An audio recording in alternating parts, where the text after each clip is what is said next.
सभी विद्वान जनों को नमस्कार, सभी विदुषियों को मेरी ओर से नमस्कार। अगर आप केंद्रीय विद्यालय में कॉन्ट्रेक्चुअल टीचर के लिए अप्लाई कर रहे हैं तो ये वीडियो आपके लिए बहुत इम्पॉर्टेंट है।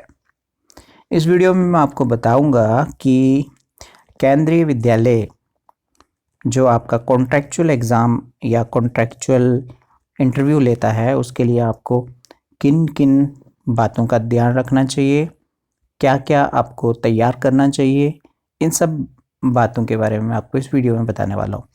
वीडियो अंत तक देखना, क्योंकि मैं केंद्रीय विद्यालय के इस कॉन्ट्रेक्चुअल एग्ज़ाम को कई बार दे के अब मैं परमानेंट हूँ, तो आपको कुछ एक बातें बताना चाहूँगा जिसकी आप तैयारी करें और अच्छे से एग्ज़ाम जो है वो दें या इंटरव्यू जो है उसको भी अच्छे से देने की कोशिश करें। तो चलिए शुरू करते हैं। सबसे पहले हम बात करेंगे पीजीटी की। पीजीटी जिसको पोस्ट ग्रेजुएट टीचर कहते हैं, बहुत सारे लोग पीजीटी जानते नहीं हैं। तो सीधे अक्षरों में अगर मैं आपको कहूँ कि पीजीटी वो टीचर्स होते हैं जो मोस्टली बोर्ड क्लासेस को पढ़ाते हैं, 10th 11th 12th को पढ़ाते हैं। 11वीं 12वीं को तो उनको पढ़ाना ही है, साथ में वो 10th को भी पढ़ाते हैं। तो अब आपको समझ आ गया होगा। तो बात करते हैं हम पीजीटी की। पीजीटी में जितने भी सब्जेक्ट रहते हैं केंद्रीय विद्यालय में mostly English, Hindi, physics, chemistry, economics, commerce, maths, biology, history, geography, political science, इसके लिए जो पीजीटी है वो हायर किए जाते हैं, कॉन्ट्रेक्चुअल रखे जाते हैं। ठीक है, तो कौन कौन से? English, Hindi, physics, chemistry, economics, commerce, maths, यहाँ सामने लिखा हुआ है, आप देख सकते हैं। फिर उसके बाद क्वालिफिकेशंस क्या चाहिए उसके बारे में बात करते हैं। आपको आवश्यकता है 2 ईयर इंटीग्रेटेड पोस्ट ग्रेजुएट, जिसको एमएससी कोर्स कहते हैं हम, जो एमए कोर्स कहते हैं, of regional college of education of NCERT in the subject concern. जिस सब्जेक्ट के लिए आप अप्लाई कर रहे हैं उसमें आपको एमए एमएससी चाहिए। ठीक है, एमए एमएससी चाहिए, ये एक एसेंशियल है। या master degree from recognised university with at least 50% marks in aggregation in the following subject। ठीक है, मास्टर डिग्री चाहिए आपको। किस किस में चाहिए मास्टर डिग्री आपको बताते चलूं। पीजीटी इंग्लिश के लिए आपको इंग्लिश चाहिए पीजी में, पीजी मतलब ग्रेजुएशन, पोस्ट ग्रेजुएशन में। ठीक है, पीजीटी हिंदी के लिए हिंदी या Sanskrit with Hindi as one of the subjects at graduate level। PGT Hindi के लिए आप संस्कृत में अगर आपने पीजी की हुई है लेकिन आपकी ग्रेजुएट में हिंदी होनी चाहिए, या आपकी हिंदी अगर पीजी में है, पोस्ट ग्रेजुएशन में है, तो आप आराम से अप्लाई कर सकते हैं। उसके बाद पीजीटी फिजिक्स। पीजीटी फिजिक्स के लिए आपको फिजिक्स में पीजी होने चाहिए, इलेक्ट्रॉनिक्स में अथवा अप्लाइड फिजिक्स में अथवा न्यूक्लियर फिजिक्स में। ठीक है, उसके बाद पीजीटी केमिस्ट्री, केमिस्ट्री अथवा बायोकेमिस्ट्री। पीजीटी इकोनॉमिक्स में economics, applied economics, business economics, जिसमें भी आपने पीजीटी कर रखी है, ये क्राइटेरिया है। उसके बाद PGT commerce, masters degree in commerce और holder of degree of MCom in applied oblique business economics shall not be eligible. ठीक है, अगर आपका कोई प्रश्न है तो आप नीचे कमेंट बॉक्स में जाके पूछ सकते हैं, मैं आपको तुरंत जवाब दूंगा। और भी बहुत सारी बातें बताऊंगा आपको मैं वीडियो के अंत तक, बहुत सारी बातें बताऊंगा इंपॉर्टेंट, आप वीडियो देखते रहना। ठीक है, पीजीटी मैथ्स के लिए आपको मैथमेटिक्स या अप्लाइड मैथमेटिक्स की जरूरत पड़ेगी। उसी तरह से पीजीटी बायोलॉजी के लिए botany, zoology, life sciences, biosciences, genetics, microbiology, biotechnology, molecular biology, plant psychology. उसके बाद provided they have studied botany and zoology at graduation level. फिर उसके बाद पीजीटी हिस्ट्री के लिए आपको हिस्ट्री चाहिए। उसके बाद पीजीटी ज्योग्राफी के लिए आपको जियोग्राफी में पीजी होनी चाहिए। पीएचडी पॉलिटिकल साइंस के लिए आपको पॉलिटिकल साइंस होनी चाहिए। तो उसके बाद ये था हमारे पास ए।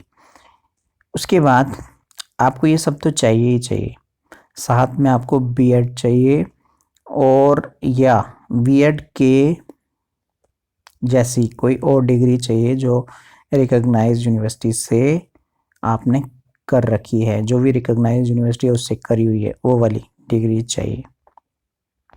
उसके बाद proficiency in teaching in Hindi and English medium. मैं आपको ये बताऊंगा कि अगर आपके पास मैथमेटिक्स है, साइंस है या सोशल साइंस का कोई सब्जेक्ट है तो आपके पास इंग्लिश होना बहुत अनिवार्य है। इंग्लिश और हिंदी तो आपको आएगी, लेकिन इंग्लिश का होना आपको बहुत अनिवार्य है, क्योंकि ये सीबीएसई स्कूल्स होते हैं और यहाँ पर इंग्लिश की बहुत सख्त ज़रूरत होती है। अगर आप हिंदी के लिए भी अप्लाई कर रहे हैं तो भी आपको इंग्लिश का आना बहुत ज़रूरी है। और अगर आप सोशल साइंस के लिए अप्लाई कर रहे हैं, आपको इंग्लिश ऑलरेडी आती है लेकिन आपको हिंदी भी आनी चाहिए। उसके बाद बता दें आपको, candidates having only special BEd और not eligible for the post of PGT. ठीक है, जिनके पास स्पेशल बीएड है वो एलिजिबल नहीं है पोस्ट ऑफ पीजीटी के लिए। Desirable knowledge of computer applications. Computer applications की जो आपको नॉलेज है वो बहुत अच्छे स्तर पे होनी चाहिए। अगर आपकी कंप्यूटर नॉलेज अच्छी है तो आपके चांसेस बढ़ जाते हैं, क्योंकि कंप्यूटर से रिलेटेड क्वेश्चंस भी जो हैं वो इंटरव्यू में पूछे जाते हैं या रिटन एग्ज़ाम होता है उसमें भी पूछे जाते हैं। अब बात करते हैं हम लोग पीजीटी कंप्यूटर साइंस की, जिसको सीएस भी कहते हैं, पीजीटी सीएस, है ना। तो कंप्यूटर साइंस के लिए आपको क्या चाहिए, at least 50% marks in aggregate in any of the following. ठीक, बी और B Tech computer science /IT from a recognized university or equivalent degree or diploma from an institution university recognized by the government of India, or BE or BTech any stream and a post graduation diploma in computers from a recognized university। अगर आपके पास इनमें से कुछ है तो आप तुरंत apply करें, अथवा MSc कंप्यूटर साइंस में हो अथवा MCA और इक्विवेलेंट फ्रॉम रिकॉग्नाइज्ड यूनिवर्सिटी हो, अथवा BSc computer science /BCA or equivalent and post graduation degree in subject from recognised university, अथवा post graduate diploma in computer and post graduate degree in any subject from recognised university, or B level from DOEACC and post graduate degree in any subject, or C level from DOEACC ministry of information and communication technology and graduation, or proficiency in teaching Hindi and English medium. ये चीज़ आपको चाहिए। तो computer CS के लिए भी बहुत high level में कॉम्पिटिशन्स होता है। अब मैं आपको बताता हूँ कि आप जब KVS में कॉन्ट्रेक्चुअल के लिए एग्ज़ाम देने आते हैं तो आपको उसका क्या क्या लाभ होने वाला है। सबसे पहले मैं आपको बताऊं, जो परमानेंट टीचर होते हैं उनकी सैलरी और कॉन्ट्रेक्चुअल टीचर की सैलरी में कोई ज़्यादा फ़र्क नहीं रहता है। इवन कॉन्ट्रेक्चुअल टीचर को कम डिपार्टमेंट्स मिलते हैं और सैलरी जो है वो अच्छी रहती है।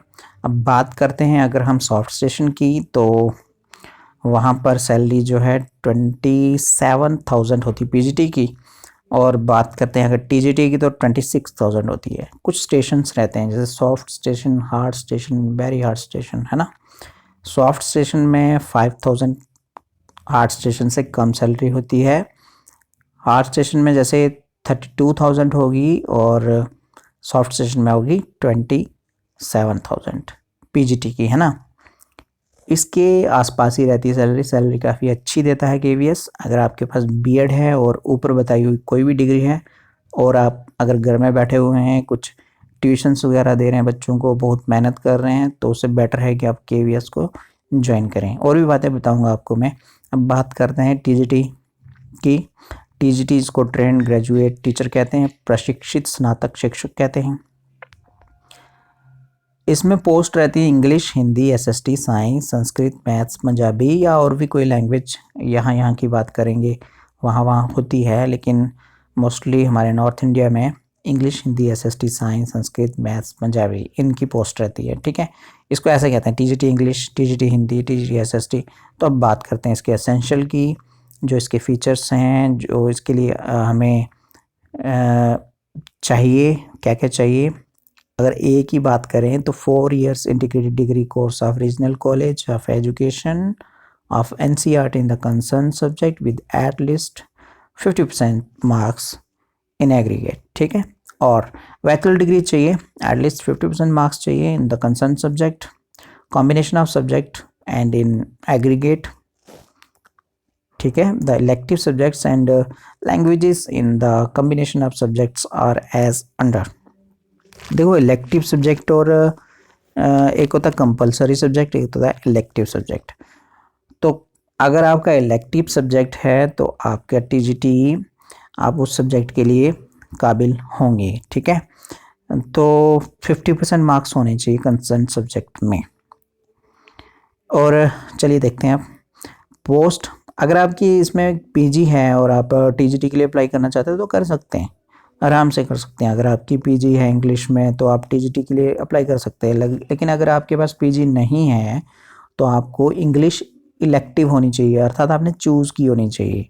ऐसा नहीं है कि कंपलसरी लगी हुई है तो उसके लिए आप अप्लाई करने लग गए, नहीं, इलेक्टिव होनी चाहिए। देखो, TGT English, English as a subject in all the 3 years, इंग्लिश होनी चाहिए आपकी। उसके बाद TGT Hindi, Hindi as a subject in all the 3 years। TGT SST के लिए any 2 of the following, history, geography, economics and political science of which one must be either history और geography. ठीक है, टीजीटी साइंस के लिए आपको बॉटनी, जूलॉजी एंड केमिस्ट्री ये आना चाहिए। टीजीटी संस्कृत के लिए Sanskrit as a subject in all the 3 years, Sanskrit होना चाहिए। टीजीटी मैथ्स के लिए bachelor degree in maths with any 2 of the following subjects. ठीक है, physics, chemistry, electronics, computer science और स्टैटिस्टिक्स। टीजीटी पंजाबी के लिए Punjabi as a subject in all the 3 years। अगर आपके पास पीजी है तो आप सेफली आप अंदर हो जाएंगे, आप इंटरव्यू के लिए योग्य होंगे या रिटर्न के लिए योग्य होंगे, तभी आप अप्लाई कर सकते हैं, अदरवाइज़ नहीं कर सकते हैं। ठीक है, अब उसके बाद आपको क्या चाहिए, बीएड चाहिए और इक्विवेलेंट डिग्री चाहिए रिकॉग्नाइज यूनिवर्सिटी से। और या एक बहुत इंपॉर्टेंट चीज़ होती है केवी में, वो होती है CTET, जिसको सेंट्रल टीचर एलिजिबिलिटी टेस्ट है, वो सिर्फ और सिर्फ टीजीटी के लिए चाहिए, पीजीटी के लिए नहीं चाहिए। ठीक है, अगर आपके पास CTET टीजीटी का है और आप पीजीटी के लिए अप्लाई कर रहे हैं तो एक प्लस पॉइंट तो रहता है, लेकिन आपके पास CTET मोस्टली जो है वो टीजीटी के लिए ही रहता है। ठीक है, पेपर 2 जो है वो टीजीटी के लिए रहता है, पेपर 1 जो है वो पीआरटी के लिए रहता है। ये पास होना चाहिए। अब यहाँ पर CTET का कोई कैंडिडेट मिलता ही नहीं है तो वहाँ बिना CTET के भी रखे जा सकते हैं, या किसी दूसरे स्कूल से बुला करके भी वहाँ पर टीचर रखे जाते हैं। लेकिन ज़्यादातर CTET वाले जो कैंडिडेट्स हैं वो घर पे नहीं बैठते हैं, उनको KVS या किसी अदर सेंट्रल स्कूल में उनको जॉब आराम से मिल जाती है। ठीक है, अब इंग्लिश और हिंदी में प्रोफिशिएंसी तो होनी ही चाहिए, इसमें आपको अच्छे से आनी चाहिए। और अब बात करें desirable knowledge of computer application, चाहिए ही चाहिए, जो मैंने आपको पहले ही बता दिया। अब यहाँ ये बात भी मेंशन कर दूं कि in case CTET qualified candidates not available then other candidates will also be considered. ठीक है, इंटरव्यू तो सबका होता ही है और एग्ज़ाम भी सबका होता है। अब कुछ एक आपको मैं बता दूं इम्पोर्टेंट इंस्ट्रक्शंस जो हैं वो क्या हैं। ठीक है, आप इनको ध्यान से देखो। The candidate should possess the professional qualification of BEd as on the last date of submission of application. आपकी BEd हो गई होनी चाहिए, ऐसा नहीं है कि आप अपीयर्ड हैं ना, ऐसी बात नहीं होगी। For the post of TGT SST the candidate should have studied any 2 subjects out of the following. 2 तो पढ़े ही होने चाहिए और 50% मार्क्स भी होने चाहिए। हिस्ट्री विद एटलीस्ट 50% मार्क्स, फिर and 1 subject out of geography, economics, political science. या तो हिस्ट्री होगी, history plus geography, history plus economics, science at least, political science at least with at least 50% marks in graduation. ठीक है, या ज्योग्राफी होगी 50% marks with history, economics, political science with at least 50% marks in aggregate and also at least 50% marks in graduation। ठीक है, या geography history हो सकती है, should have been studied in all the 3 years of graduation with at least 50% marks. In case of honors degree in history, the candidate should have studied geography, economics, political science in first and or second year of graduation with at least 50% marks in history in aggregate and at least 50% marks in other subject indicated above at graduation level, and also at least 50% marks in aggregate at graduation level. तो एक और condition है, similarly in case of honours degree in geography the candidate should have studied history, economics, political science in first and or second year of graduation with at least 50% marks in geography in aggregate and at least 50% marks in other subject indicated above at graduation level and also at least 50% marks in aggregate at graduation level. और मैं आपको फिर से ये बात कहूँगा कि अगर आपके पास बीएड है और आप घर में ऐसे ही बैठे हैं तो उससे बेटर है कि आप केवीएस का रिटन या इंटरव्यू जो भी रहता है उसको आप ज़रूर दें।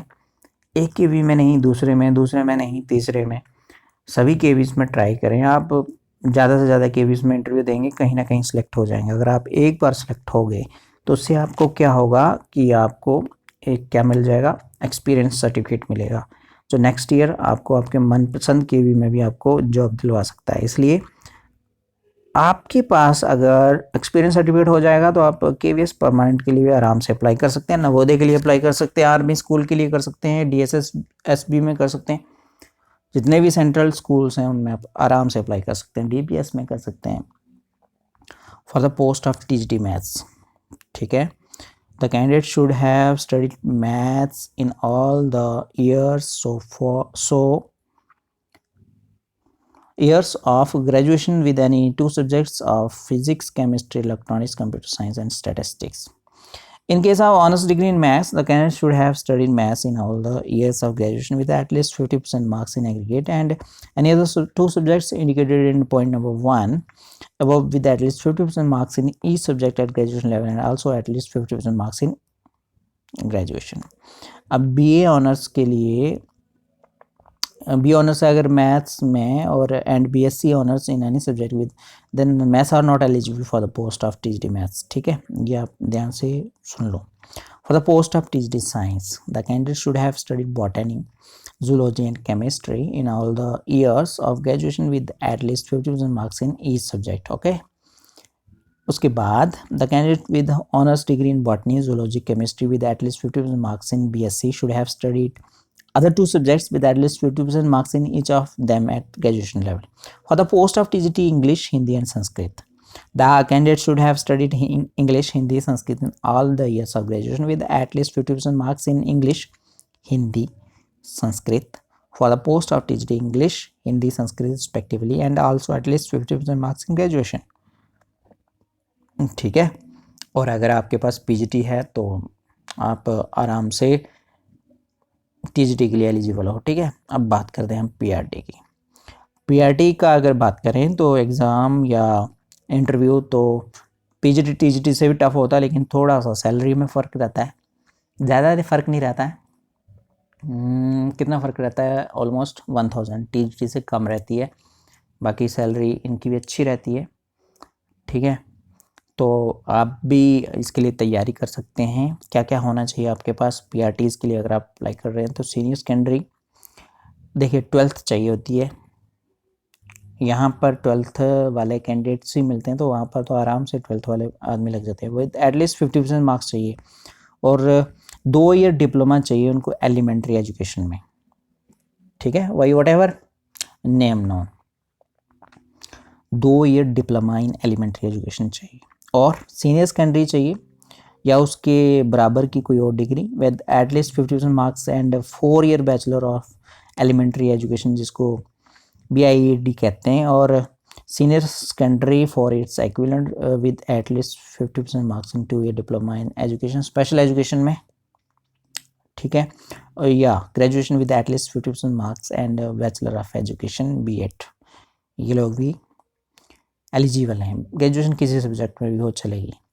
Qualified in the central teacher eligibility test, इनको भी सीटेट चाहिए, लेकिन सीटेट 1 वाला चाहिए। प्रोफिशिएंसी चाहिए किसमें? हिंदी और इंग्लिश में, जो मैं पहले भी बता चुका हूँ। उसके बाद desirable knowledge of working and on computer, computer पे आपको कंप्यूटर की जानकारी अच्छे से होनी चाहिए। अब बात करते हैं कंप्यूटर इंस्ट्रक्टर की। ये एक ख़ास पोस्ट होती है, सैलरी भी अच्छी रहती है। कितनी सैलरी होती है? आपको डे वाइज सैलरी मिलती है, जितने दिन आप आते हैं उतनी सैलरी मिलेगी। सॉरी, आपकी सैलरी भी इक्वल टू पीआरटी होगी। तो अभी थोड़ी भूल रहा हूँ इस बात को मैं। अगर आप का कोई प्रश्न रहता है आप नीचे पूछें, मैं बता दूंगा, ठीक है। अब बात करते हैं क्या होना चाहिए कंप्यूटर इंस्ट्रक्टर के लिए। BE B Tech computer science, BC MC MSc computer science, MSc electronics with computer science component, MSc IIT BSc computer science, ये सब चाहिए, ठीक है। और बैचलर मास्टर डिग्री चाहिए in any science subject, mathematics from recognized university with postgraduate diploma in computer application from government recognized university institute, or postgraduate degree in any subject with postgraduate diploma in computer application from government recognized university, or zero level from DOE ACC, or postgraduate in any subject with minimum A level from DOE ACC. Not for the post computer instructor in secondary section, working knowledge of AI must, as AI is subject in class 9 in the session 2021-22. Counsellor के लिए आपको BA BSc psychology with certificate of diploma in counselling, minimum 1 year experience in providing career educational counselling to students at school, और registration with rehabilitation council of India as vocational counsellor, ठीक है। Nurse के लिए degree or diploma holder with BLS certificate चाहिए। Sports coach के लिए graduate from recognised university और BPEd या MPEd होनी चाहिए आपकी। म्यूजिक टीचर के लिए क्या चाहिए? Senior secondary school certificate with 50% marks, or intermediate with 50% marks or its equivalent, and bachelor degree in music or equivalent from recognised university. Competency to teach through English, Hindi medium, ये तो सब में compulsory है। तो उसके बाद बात करते हैं हम योगा टीचर की। ये एक स्पेशल पोस्ट है। Graduate in any subject from recognised university along with 1 year training in yoga from recognised institution, ठीक है। ये कुछ एक पोस्ट रहती हैं KVS में, मेरे ख्याल से आपको अप्लाई करना चाहिए। जो भी लोग इस वीडियो को अंत तक देख रहे थे उनको ये वीडियो कैसी लगी, लाइक करें, सब्सक्राइब करें चैनल को, क्योंकि ये चैनल जो है KVS के सब्जेक्ट्स के ऊपर ही आधारित है। आपके जितने भी क्वेश्चंस रहेंगे आप नीचे पूछ सकते हैं, मैं उसका जवाब देने की कोशिश करूँगा। और उम्मीद करता हूँ कि अगर आपकी BEd है और आप मेरी इस वीडियो को देख रहे हैं तो आप डेफिनेटली इसकी तैयारी करेंगे, और बिल्कुल अपना धैर्य ना खोएं। मेरे ख्याल से अगर आप परमानेंट जॉब के लिए तैयारी कर रहे हैं तो तैयारी करते रहें, लेकिन साथ में कॉन्ट्रेक्चुअल जॉब को हाथ से ना जाने दें। ये जॉब आपको बहुत कुछ सिखाएगी, और हमने BEd इसीलिए की है कि हम टीचिंग के लिए तैयार हुए हैं, और टीचिंग के लिए तैयार होकर के अगर हम किसी और प्रोफेशन में घुसते हैं तो वो अच्छी बात नहीं होती। हमें एक देश के भविष्य को बनाने के लिए BEd नाम की एक प्रोफेशनल क्वालिफ़िकेशन मिली है, तो हमें उम्मीद करनी है, हमें पूरा उसमें अपने आप को झोंक देना है, और जॉब लेनी ही लेनी है हमें टीचर की।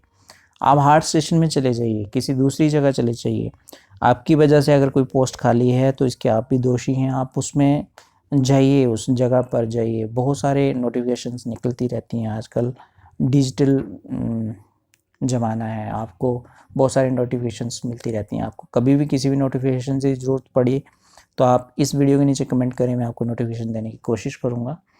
आप जॉब में लग जाएं, यही हमारी उम्मीद है। इसी कामना के साथ आज की वीडियो यहीं तक। उम्मीद है आप हमारे चैनल से ज़रूर जुड़ेंगे और इसी तरह से देखते रहेंगे संस्कृति संस्कृत सरिता। धन्यवाद।